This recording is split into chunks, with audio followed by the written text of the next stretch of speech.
First week తర్వాత పవన్ కళ్యాణ్ గారి సభలు, యాత్రలు, ప్రచార కార్యక్రమాలు ఉంటాయా, అనౌన్స్మెంట్లు, అలానే లిస్ట్ అనౌన్స్మెంట్లు, ఇవన్నీ దీనికి సంబంధించి పార్టీ వైపు నుంచి తీసుకుపోయేటువంటి కార్యాచరణ ఏంటి? అలానే రాయలసీమలో కూడా విస్తృతమైనటువంటి డిస్కషన్ జరుగుతున్నాయి జనసేన పార్టీకి సంబంధించి. ఇప్పుడు మీరు అన్నారు, అయితే మీకు పోటీగా అటుపక్కన కాంగ్రెస్ పార్టీలో చేరికలు కూడా వేగంగా జరిగేటువంటి అవకాశాలు ఉన్నాయని సంకేతాలు వస్తున్నాయి.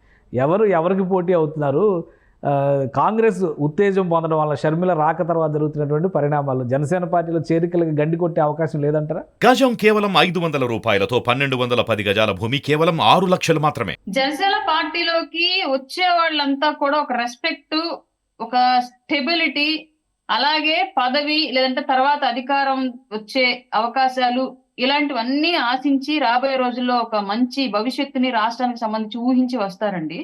షర్మిల గారిని పార్టీలోకి వెళ్లే వాళ్ళు ప్రజెంట్ ఇటు టీడీపీ జనసేన కూటమిలోకి రాలేక, అటు జగన్మోహన్ రెడ్డితో కలిసి పనిచేయలేక, వేరే దారి లేక వెళ్లేవాళ్ళు ఇప్పుడు వెళ్తారు. ఎందుకంటే ఇప్పట్లో కాంగ్రెస్ పుంజుకునేది కాదు.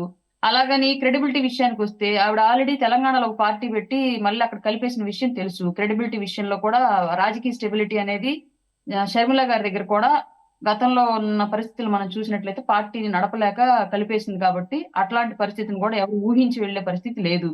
సో ఇప్పుడు వెళ్లే వాళ్ళంతా వైసీపీ నుంచి, అలాగే మా పార్టీ వైపు నుంచి కానివ్వండి, అలాగే వైఎస్ఆర్సీపీ పార్టీ వైపు నుంచి కానివ్వండి, కాంగ్రెస్ లోకి వెళ్లే వాళ్ళు గత్యంతరం లేక వెళుతున్న వాళ్ళే ఉంటారు ప్రస్తుతం. మేబీ ఆవిడ స్థిరత్వాన్ని నిలబెట్టుకొని రాజకీయంగా నేను పార్టీని నిలుపుతాను, నిలబడే ఉంటాను, నిజంగానే నేను మా అన్నకు వ్యతిరేకము, కాంగ్రెస్ పార్టీని నిలబెడతాను, ప్రజల కోసమే పనిచేస్తానని చెప్పేసి ఒక నమ్మకాన్ని గనక రానున్న రోజుల్లో ఆఫ్టర్ ఎలక్షన్ 2024 తర్వాత ఏమన్నా ఆవిడ ప్రజల దగ్గర ఆదరాభిమానాలు చూరగొనగలిగితే గనక అప్పుడు ఏమన్నా కొంతవరకు కాంగ్రెస్ క్యాడర్ అనేది జెన్యున్ గా పుంజుకునే అవకాశం ఉంది తప్ప, షర్మిల పార్టీలోకి వెళ్లే వాళ్ళు ఇప్పుడు ఎవరైనా సరే మా పార్టీలోకి రాలేక వెళ్లే వాళ్ళేనండి. జగన్మోహన్ రెడ్డిని వ్యతిరేకించి బయటకు వచ్చి ఇటు ఉమ్మడి ప్రభుత్వంలోకి రాలేక మొహమాటానికి పోయి వేరే గత్యంతరం లేక వెళ్లే వాళ్ళు ఇప్పుడు ప్రస్తుతం అందులోకి వెళ్లే వాళ్ళు ఉంటారు అంతే. ఒకటి అంటే ప్రభుత్వ వ్యతిరేక ఓటు పైన షర్మిల పార్టీ కానీ, షర్మిల ప్రభావం కానీ ఉండే అవకాశం లేదా? ఏదైతే చేయకూడదని పవన్ కళ్యాణ్ గారు ఇంతకాలం ఫైట్ చేస్తూ వచ్చారో దానిపైన ఎలాంటి ప్రభావం చూపిస్తుంది అనుకుంటున్నారు మీరు?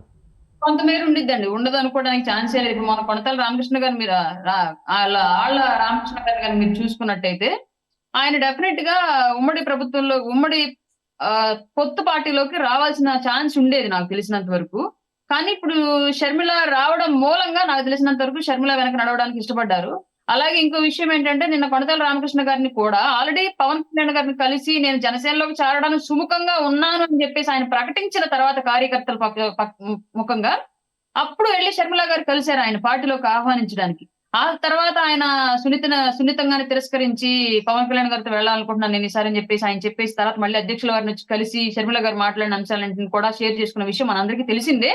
అట్లాగే ఆవిడ నిజంగా గనక గవర్నమెంట్ ఓటు చేర్చాలి అనుకుంటే వెళ్ళి బొత్స సత్యనారాయణనో, లేదంటే పెద్దిరెడ్డి రామచంద్రారెడ్డినో, లేదంటే ఇంకొక చంద్రశేఖర్ రెడ్డినో వీళ్ళందరినీ కలిసి ఉండేది. మీరు పార్టీలోకి రండి, పార్టీని మనం డెవలప్ చేద్దాం, కాంగ్రెస్ మనందరికీ రాజకీయ భవిష్యత్తుని ఇచ్చింది అని చెప్పేసి మాట్లాడి ఉండేది. బట్ ఇక్కడ జనసేనలోకి వస్తానన్న వ్యక్తిని కలవడానికి వెళ్ళింది అంటే డెఫినెట్ గా యాంటీ గవర్నమెంట్ ఓట్ అనేది స్ప్లిట్ చేయడానికి ఆవిడ ఇప్పుడు ఊపందుకుంది ఆవిడ ఎన్నికల ప్రచారము. ఇంకొక మాట ఏమంటుందంటే పులివెందుల్లో పోటీ చేస్తానంటుంది. అంటే జగన్మోహన్ రెడ్డి ఆయన ఓడిపోతానేమో, ఒకవేళ వ్యతిరేక పవనాలు ఏమన్నా పని చేస్తే నా ఓటమి తప్పదేమో, అది ఇంకా నాకు అవమానంగా మిగిలిద్ది అనే ఉద్దేశంతోనే తీసుకెళ్లి ఆవిడని అక్కడ పెట్టుకుని పోటీ చేయిస్తున్నాడు. ఆయన వ్యతిరేక ఓటు అనేది స్ప్లిట్ అయిపోయి బీటెక్ వ్యక్తి గెలవకుండా ఉండడానికి ఈ ప్రయత్నాలు జరుగుతున్నాయేమో అని చెప్పేసి నేను అనుకుంటున్నానండి. అంటే ఇది ఇప్పుడు రాయలసీమలో కూడా చాలామంది నాయకులు ఇటు జనసేన టీడీపీ కూటమి వైపు వస్తారనుకున్న వాళ్ళు కూడా షర్మిల వైపు మరలుతున్నటువంటి పరిస్థితి ఉంది. మీరు అన్నట్టుగా ఇద్దరు కలిసి పనిచేసేటువంటి పరిస్థితి, అంటే జగన్మోహన్ రెడ్డి షర్మిల కలిసి ఈ వ్యూహాన్ని అమలు చేసేటువంటి వాతావరణం ఉంది. ఎందుకంటే బహిరంగంగానే ఆమె తిడుతున్నటువంటి పరిస్థితి, అంటే అప్పుడు జరిగినటువంటి పరిణామాలని ప్రజల ముందరకు తీసుకొచ్చేటువంటి ప్రయత్నం చేస్తున్నారు. కాబట్టి ఇద్దరు కలిసే పనిచేస్తున్నారు అనుకోవడానికి ఎంతవరకు అవకాశం? చెప్పాను కదండి నేను, వైఎస్ఆర్ ఫ్యామిలీ అనేది రాజకీయాల పరంగా రాష్ట్రంలో వాళ్ళు ఆస్కార్ లెవెల్ యాక్టింగ్ ఫ్యామిలీ. అదంతా రెండు వైపులా కూడా ఇప్పుడు ఒకవైపు ఏమో ఇద్దరు కుటుంబం కలహాలు వచ్చాయి కాబట్టి రాజకీయంగా ఇట్లా వ్యతిరేకులు అయ్యారేమో అని చెప్పేసి ఒకవైపు నమ్మాల్సి వస్తే, మరొక వైపు ఏమో కాంగ్రెస్ లో ఉంది అంతా రెడ్డి సామాజిక వర్గం, వైఎస్ఆర్ కాంగ్రెస్ పార్టీలో ఉందంత రెడ్డి సామాజిక వర్గం. ఎప్పుడు గతంలో కూడా కాంగ్రెస్ పార్టీని వైఎస్ఆర్సీపీ పార్టీ అధికారంలోకి వచ్చిన తర్వాత కాంగ్రెస్ ని విమర్శించింది లేదు, దానికి సంబంధించి వాళ్ళ మధ్య ఎప్పుడు ఒక వైరి వాతావరణం నెలకొందలేదు. అలాగే ఇప్పుడు చెల్లి ప్రత్యేకించి వచ్చి కూడా క్లియర్ గా బీజేపీని టార్గెట్ చేసి మాట్లాడుతుంది ఎక్కువ పర్సెంట్. కేవలం ఓటర్ని ఆకర్షించడానికి నేను వ్యతిరేకమే మా అన్నకని చెప్పేసి ఒక నటన పరంగా మాత్రమే వైఎస్ఆర్సీపీని కొంతవరకు విమర్శిస్తుంది. అది ఏంటి, జగన్మోహన్ రెడ్డి చేసిన వ్యక్తిగత విమర్శలకి మాత్రమే ప్రతి విమర్శలు చేస్తుంది తప్ప రాజకీయంగా కంప్లీట్ గా బీజేపీని విమర్శిస్తుంది. అంటే బీజేపీని విమర్శిస్తే ప్రజలు అనేవాళ్ళు బీజేపీని వ్యతిరేకిస్తే ఆటోమేటిక్ గా బీజేపీతో పొత్తులో ఉన్నటువంటి జనసేనని టీడీపీని కూడా వ్యతిరేకిస్తారు అన్న ఉద్దేశంతో డైరెక్ట్ గా ముక్కురు ఇట్లా చూపించకుండా తిప్పిట్లా చూపిస్తుంది అనమాట. మాకు వ్యతిరేకంగానే ఆవిడ పనిచేస్తుంది అన్న ఉద్దేశంతో. క్లియర్ గా ఇప్పుడున్న సిచ్యువేషన్ లో వైఎస్ఆర్ షర్మిల గారిని నమ్మే పరిస్థితి లేదండి ప్రజలు. రైట్, థ్యాంక్ యూ అరుణ గారు మీ అభిప్రాయాలు తెలియజేసినందుకు.